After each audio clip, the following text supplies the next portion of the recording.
ಮಂಗಳೂರಲ್ಲಿ ಮುಸ್ಲಿಂ ಯುವಕನ ಭೀಕರ ಹತ್ಯೆ, ಅಬ್ದುಲ್ ಮರ್ಡರ್, ಮತ್ತೊಬ್ಬನಿಗೆ ಗಂಭೀರ ಗಾಯ, ಪ್ರತೀಕಾರದ ಶಂಕೆ, ದಕ್ಷಿಣ ಕನ್ನಡದಲ್ಲಿ ಬಂದೋಬಸ್ತ್. ತಮಿಳಿನಿಂದ ಕನ್ನಡ ಭಾಷೆ ಹುಟ್ಟಿದೆ ಎಂದ ನಟ, ವಿವಾದದ ಕಿಡಿ ಹೊತ್ತಿಸಿದ ಕಮಲ್ ಹಾಸನ್ ಹೇಳಿಕೆ, ಕ್ಷಮೆಯಾಚನೆಗಾಗಿ ಕನ್ನಡಿಗರಿಂದ ಒತ್ತಾಯ. ಇಬ್ಬರು ರೆಬ್ಬಲ್ ಶಾಸಕರಿಗೆ ಬಿಜೆಪಿ ಗೇಟ್ ಪಾಸ್, ಉಚ್ಚಾಟನೆ ಬೆನ್ನಲ್ಲೇ ಕಾರ್ಯಕರ್ತರ ಜೊತೆ ಎಸ್ಟಿಎಸ್ ಸಭೆ, ಮುಂದಿನ ನಡೆ ಬಗ್ಗೆ ಮುಖಂಡರ ಜೊತೆ ಚರ್ಚೆ.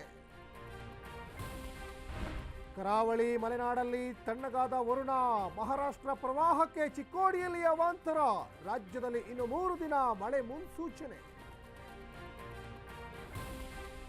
ಲಕ್ನೋ ವಿರುದ್ಧ ಆರ್ಸಿಬಿಗೆ ರೋಚಕ ಜಯ, ಬ್ಯಾಟಿಂಗ್ನಲ್ಲಿ ಅಬ್ಬರಿಸಿದ ಕೊಹ್ಲಿ, ಜಿತೇಶ್ ಸೆಂಚುರಿ ಹೊಡೆದ್ರು, ಪಲ್ಟಿ ಹೊಡೆದ ಪಂತ್ ಪಡೆ.